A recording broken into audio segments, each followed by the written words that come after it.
Meanwhile, it appears Florida Governor Ron DeSantis is gearing up to announce his presidential bid relatively soon. We're following the breadcrumbs essentially here. He is expected to announce possibly in days after the Florida governor made a quick stop in Iowa Saturday to appeal to Republican voters in the Hawkeye state. In recent days, Governor DeSantis has made several headlines, including signing a strict immigration bill into law in his state. He also moved his political operation into a new office space in Tallahassee. The expense to move his headquarters ultimately triggers the first federal election disclosures for a potential 2024 DeSantis campaign run. Joining me now to talk more about it, Boyd Matheson, Republican strategist, former chief of staff to Senator Mike Lee, and host of Inside Sources on KSL. Good morning to you. So is this the right time for DeSantis to announce, or is he a little late to the party? It's always interesting. I have a saying that trying to understand the behavior of someone thinking about running for president is like trying to smell the color 7. And so there's lots of interesting twists and turns. I do think it's interesting that Governor DeSantis is making the move on the office space as really being the triggering mechanism to sort of a countdown for when he will announce. I think that's a really interesting thing. Probably not quite what they had in mind in terms of a build up to a big announcement. So are you indicating that that usually is something that we just don't hear about? It's more of a secret? Yeah, it's usually a little more under the table. Usually you start saying, hey, if you look at Senator Tim Scott, he said, hey, I'm going to make a big announcement next Monday and kind of put those breadcrumbs out there in terms of here's what we're going to do. Here's how we're going to do it. Having it come through kind of a leaked or a reported story in terms of an office lease is not quite the way you want to lean into the launching of a presidential campaign. Does it take the wind out of his sails?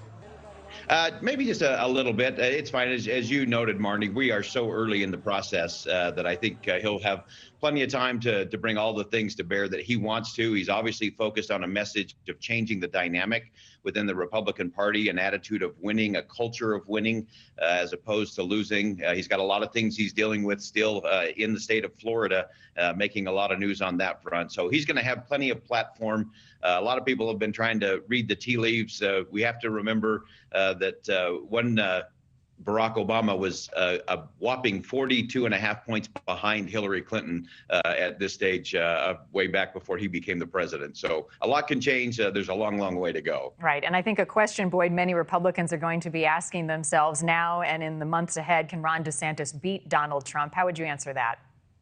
You know, I think everything's possible. Again, I don't think the polls really matter so much now. To me, it's all about the message. And whether it's Ron DeSantis or whether it's former Vice President Mike Pence, I actually had the opportunity to sit down with the former vice president and ask him some questions recently. He clearly seems to be someone getting ready to make an announcement. And so whether it's Mike Pence or whether it's a Governor DeSantis or a Tim Scott, I think there's a lot of conversations yet to be had. And one of the interesting things, Marni, that we often don't look at in these campaigns, and I actually asked Vice President Pence this last week, campaigns are hard, they're difficult.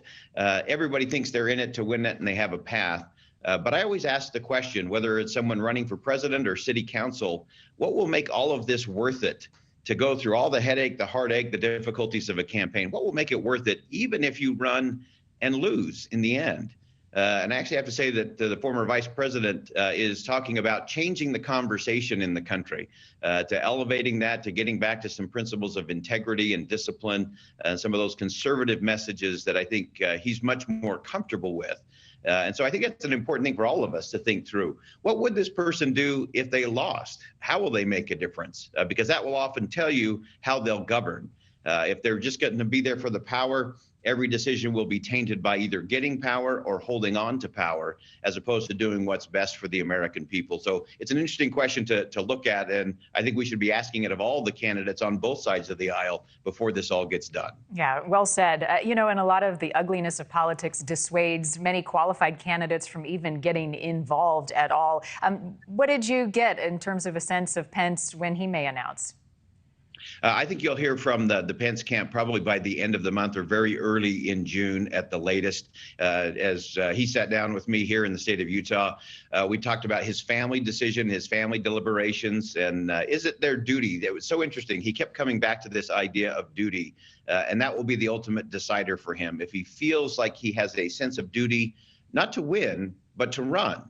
And again, that's a really interesting differentiator, that if it's a duty to run, he'll run, whether he wins or not. Thank you for watching. Go to newsnationnow.com to find News Nation on your television provider. And don't forget to click the red subscribe button below to get more of News Nation's fact-driven, unbiased coverage.